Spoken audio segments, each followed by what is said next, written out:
Hey guys, how are y'all doing today? So I want to come to you guys with a November date selection video in which I talk about the best dates for the month, which, what activities support those dates and which energies you can use. But before I wanted to do that, I wanted to talk about how important a subject of timing is, because if we always have the right timing, as they say in business, timing is everything, stock market timing is everything. So that's how important the subject of timing is.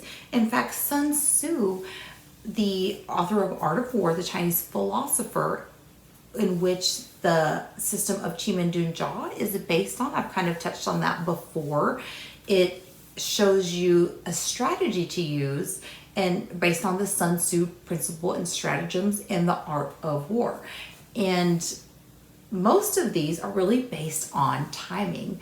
In fact, Leo Tolstoy also talks about this in the story of the Three Questions. So the Three Questions is actually a story about a king who it occurred to him one day, if he always knew the right time to do something, the right person to help, and the right action to take, that he would always be successful. So this really does speak a lot on the aspect of timing, and it's really lucky because with this Tong Shu, with the system of the Chinese calendar, we're able to map out the best times and the best energies that support your actions on that day. So what actions are we supposed to take, right?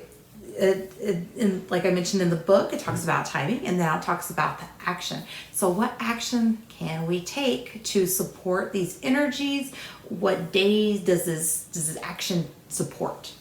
So let's talk about that, and I'll tell you all the best dates and times and what you can do to be successful this month. Let's get to it. On the 13th. On the 13th is what is called a balanced day. So this balanced day is really good for activities that require you to have an equal ground with somebody.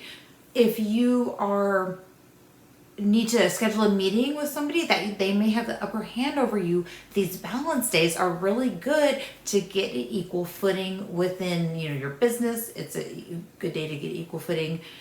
Now, if you are not advantageous in a lot, like if you were have the lower hand, if you have the lower foothold in a legal transaction, you could probably use this day. However, it's not generally used for legal action, as it says it produces a fair outcome. So unless you're looking for a fair outcome and things to not be tipped in your favor, then you could implement legal action on this day. It is not a good day to file for divorce or to divide assets in a divorce settlement. If you are looking for child custody and you want 50-50 custody, it will be a good day. If you're looking for more custody options, don't do it. Let's see here. So that would be the 13th and a balanced day. The 14th and the 26th are what are called staple days.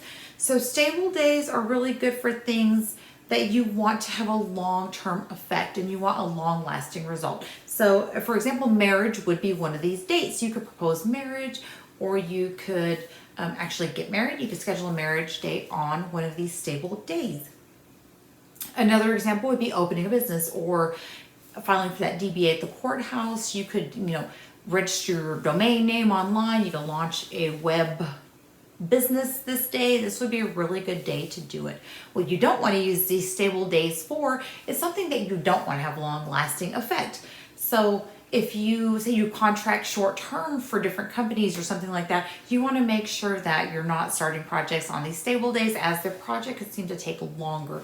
Also, moving house. If you don't want to continually be moving, don't move on one of these stable days. It sounds good, but it actually produces a long-lasting result of continual moving, if that makes sense, or continual work.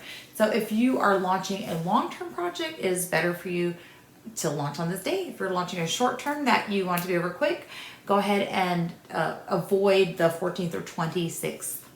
Let's see, success day. The 18th and the 30th are success days. The 18th is a day I would recommend putting up a water feature. You could put up a fountain. Make sure it's not one of those little tiny tabletop fountains that has, little bitty things. That's not going to work. What you need to do is, I don't even care if you get like a large trash can with a pump inside of it and put it outside of your home, or you can just get a large aquarium or a large fountain. It has to be something that's producing a lot of water, and the water has to be moving a little bit. So you can put that in North 2. I'll put the degrees in my notes because I don't have the specific degrees for North 2. I forgot to include that in my notes here. But from 1 to 3 p.m. on the 8th, you could use the timing from 1 to 3 o'clock to place water in the North 2. And what this does is it helps activate the yearly noble. And so you will make sure you're activating helpful people within your life. Let's see here. An open day is just an all around good day. This is going to be the 20th. You can kind of use this for any sort of activity like a success day. Remove day on the 23rd. So the 23rd is actually a good day. Remove doesn't sound good, but it is what you could do. I don't know if you want to do this right before the holidays, but what you could do is you could implement like a new diet plan or something, an activity where you could actually remove something negative out of your life. If you are in a negative relationship, you could actually use a remove day to end your relationship.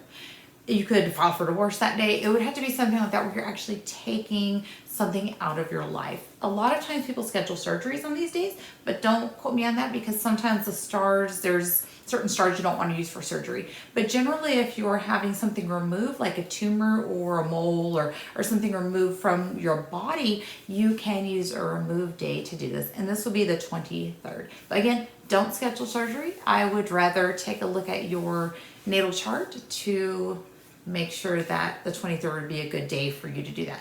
So if you have any questions or would like to say like, hey, when can I schedule surgery? Message me and we can talk, okay? So let's see. Announcements. So I do have announcements. My podcast is now available everywhere podcasts are available. So everywhere from Google Store to iTunes, it is live. And so I was having a little bit of issue with iTunes being completely up to date with the newest episode, but it is available and everything's getting worked out because I have a really awesome person to help me do that because I don't know how to do any of that technical stuff. And so but it is available everywhere and I'm so excited. And again, if you have an Alexa and you want to add me to your daily flash briefing, you can do that now. My podcast it's 10 minutes or less. Usually the longest one's like 8 minutes and it's called 5 Minute Feng Shui by Candace. So join me on one of those platforms, visit my website, and if you would like to, go ahead and subscribe to my YouTube videos as I'm trying to make some more and bring more information via video format. So I hope you guys got some information. I will put a link up to the notes on my website and I will catch you guys. You have a great month. I'll try and catch you guys a little bit later on in the month.